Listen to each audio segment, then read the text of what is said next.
supaya jangan membunuh ataupun berlaku zalim kepada keturunan aku. Maknanya jangan berlaku zalim kepada rakyat, dan jangan bunuh mereka kecuali atas sebab-sebab yang dibenarkan oleh syarak. Kemudian sebagai imbalannya, nilai utama menuntut daripada Demang Lebanon, daripada rakyat, menuntut supaya kamu jangan derhaka walaupun aku berlaku zalim. Nampak macam tak kena kan? Kan? Nampak macam tak kena. Tapi itulah perjanjian itu. Dalam erti kata yang lain, rakyat tidak boleh menderhaka walaupun raja berlaku zalim. Kerana itu diwujudkan dalam watak legenda Hang Tuah dan Hang Jebat. Sama ada Hang Tuah dan Hang Jebat ni benar-benar wujud, itu kita tidak dapat nak pastikan. Bahkan tak relevan pun untuk kita menggali sejarah kepada mereka ni benar-benar wujud. Yang pentingnya, watak Hang Jebat ini adalah watak Demang Lebanon yang cuba menuntut keadilan, yang mana keadilan ini sebenarnya tidak diraikan kerana sudah ada perjanjian tadi. Maka diwujudkan watak Hang Tuah yang akan mempertahankan kezaliman itu, walaupun kezaliman itu mengenai diri. Ini kita kena faham. Kerana itulah lahirnya kelompok yang buat laporan raja, laporan polis tadi tu. Kelompok itu sebenarnya mempertahankan perjanjian antara nilai utama dan Demang Lebanon bahawa anak rakyat tidak boleh menderhaka meskipun dia dizalimi.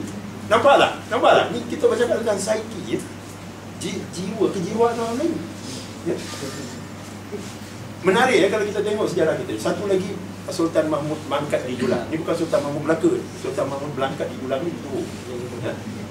Yang tahu tak yang kisah apa ni, Dan Anum yang nak makan seulas nangka. Nangka dikebuk kan, panjang ceritanya. Tapi kemudian suami dia, Laksmana Bentan, dapat tahu isteri dia bunuh kerana mengambil seulas nangka daripada nangka milik sultan. Jadi bila Laksmana Bentan, dia tahu apa yang berlaku pada isteri dia, maknanya dia sudah dizalimi, dia sangat marah kepada sultan. Maka ketika sultan sedang di Julang, dia pergi tikam sultan. Bila ditikam sultan, sultan campak keris. Bila dicampak keris, kena kat kaki Laksmana Bentan. Mati Laksmana Bentan. Walaupun kalau kita fikir secara logik, sebenarnya keris itu boleh dicabut, boleh bandage, insyaAllah baik. Kerana menunjukkan bahawa walaupun kamu dizalimi, kamu tak boleh menuntut keadilan. Sebab sultan ini ada daulatnya.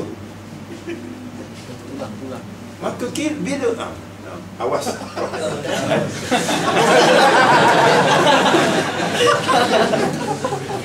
Nampak tak? Dia sebenarnya ada apa ni alasannya dalam sejarah ini.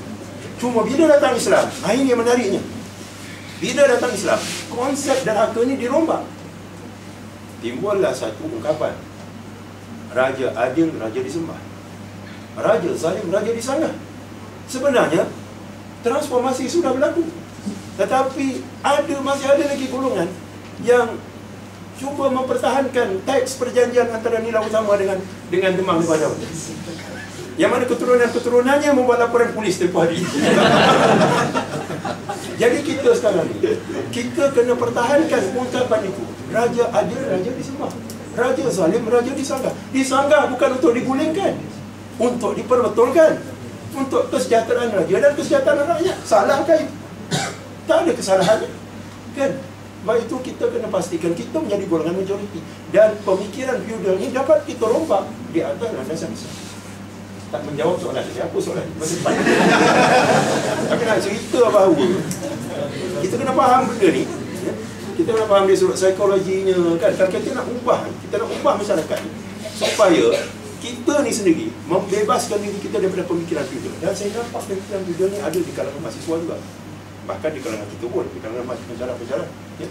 Pemikiran feudal ni kita kena ubah, ya? Iaitu tidak merasakan bahawa kita ini adalah golongan yang tidak boleh menuntut hak, tidak boleh mempertahankan kebenaran, ya?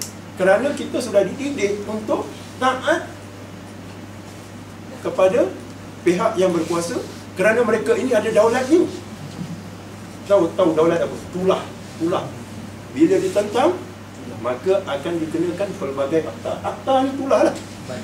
Akta ISA, akta mesejeta, akta rahsia rasmi. Ini semua tulah-tulah kedaulatan yang dipegang oleh golongan pemerintah yang cuba mengekalkan pemikiran feodal. Kita kena bebaskan diri kita. Dan ternyata apabila kita bangkit mempertahankan hak kita, akhirnya kita berjaya membuat perubahan. Contohnya sudah dibuat pengumuman akta IC akan dibuat. Akan dan akan diganti dengan undang-undang yang serupa.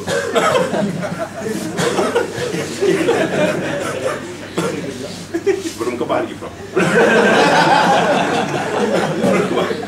Dan kita gembira dengan apa yang berlaku semalam. Mahasiswa UKM kan memenangi kes. Tapi ingat kadang-kadang ini pun satu lakonan juga. Itu saya kata tu kezaliman sopan santun. Kan? Sekarang ni Mahkamah Tinggi dah buat keputusan. Mahkamah Rayuan. Mahkamah Rayuan sudah buat keputusan, maka akan dibawa ke Mahkamah Persekutuan. Jadi bila Mahkamah Persekutuan memutuskan keputusan yang mungkin berlainan, maka tidak ada peluang lagi kecuali pengampunan raja-raja sajalah. Kan itu yang terakhir kan. Ada raja saja boleh mengampunkan. Jadi saya nak kata masa depan kita gelap. Selagi kita cuba pertahankan pemikiran feudal, if you want to advance, if you want to move forward, we must kita keluar daripada pemikiran feudal, daripada sistem yang cuba mengekalkan corak pemikiran feudal. Kalau kita nak jadi sebuah negara baru, kalau tidak, apa yang berlaku ni menunjukkan dan membuktikan kita ni adalah sebuah negara with first class infrastructure with a third world mentality. Kita dok kata we want to have a first class infrastructure, first world class university. Saya nak muak dengan world class. Dengan satu insiden ini, apabila seorang pensyarah yang berwibawa digantung tugasnya, that's it, the world class university has actually gone down the drain. Kita menjadi laughing stock, bahan ketawa, bahan gelap masyarakat antarabangsa. You were dismissed just because you said something? Dekat Britain, they made fun of Queen Elizabeth and nobody cares. Nobody cares. Tengok cerita Mr. Bean. Pernah tengok cerita Mr. Bean? Tengok Mr. Bean. Kita tak adalah nak kata jadi kuang hajam macam tu. Tapi kita ni ada adab. Bahkan kita ni Muslim. Ini satu lagi masalah. Saya cakap terus-terang tentang himpun. Kan kita mempertahankan kebebasan berakademik, kebebasan mengeluarkan pendapat kan. Hari nak marah saya cakap saya himpun kan? Kita bercakap tentang memberi pendapat kan? Okay. Jangan kata saya tak sokong usaha-usaha untuk menyamakan akidah. Saya sokong. Semua umat Islam sokong. Tetapi masalahnya yang berhimpun tu, yang kononnya anti murtad, dia sendiri telah murtad. Kenapa? Dia menolak hudud. Dia sendiri telah murtad. Itu satu. Kemudian, okey, bila kita bercakap ni, ini saya nak anda fikir, jangan ikut-ikut. Anda sebagai seorang intelektual dididik untuk berfikir, untuk membuat analisa. Berfikir dalam kerangka Islam, bukan dalam kerangka Melayu. Bila kita tengok stadium Shah Alam tu penuh dengan rentang hidup Melayu, hidup Islam. Now, that statement is itself a flaw. Macam mana boleh kita kata hidup Melayu dan Islam? Seolah-olah Islam ini hidup dengan Melayu, persetan dengan Melayu, Islam akan terus hidup. Saya kalau boleh saya nak buat kayak persetan dengan Melayu, Islam akan tetap hidup. Betul tak?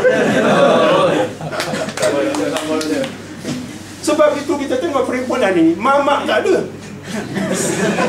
Cina Muslim tak ada. Sebab apa? Sebab kita nak berikan warna Melayu kepada Islam. Islam is a universal religion. Kenapa kita beri wajah yang bodoh kepada Islam? Saya malu nak ketengahkan Melayu sebagai mewakili Islam. Seperti yang Prof cakap, kaki rempit, kaki buang anak. Janganlah ketengahkan Melayu tu, ketengahkan Islam. Simpan Melayu tu sehinggalah Melayu ni jadi hebat balik. Ini Melayu sepakat, Islam berdaulat. Apa benda? Melayu, Islam akan tetap berdaulat. Melayu sepakat atau tidak? Betul tak? Itu yang buat saya tak datang, Prof. Saya nak datang. Bila saya nak datang, saya terfikir Profesor Taufik Yap Yun Hin. Apa perasaan dia? Masuk stadium, hidup Melayu, hidup Islam. Bullshit, dia cakap. Saya ramai kawan-kawan bukan Melayu yang Islamnya lebih baik. I can testify. They are better Muslim. Tapi malang lah, yang datang tu anak muda, mendukung banner-banner hidup Melayu, hidup Islam. Benda anda ni tak berfikir. Rasulullah SAW pun tak dapat menyebabkan orang Quraisy sepakat. Abu Jahal tu Muslim ke tidak tu? Sampai mati dia melawan Rasulullah SAW.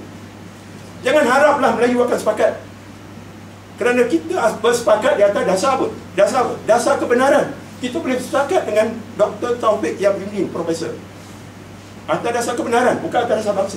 Kalau saya letakkan Melayu di depan saya, dia akan menjauhkan diri dari saya. Jangan nak fikir. Ini masalah ini menjadi parah kerana slogan-slogan sampah macam ini disandang dan dijulang oleh golongan mahasiswa. Angguk-angguk. Akan umpat dalam Facebook. Bukan saya tak tahu. Kalau nak berdebat, depan-depan lah, bukan menyindir-nyindir dalam Facebook.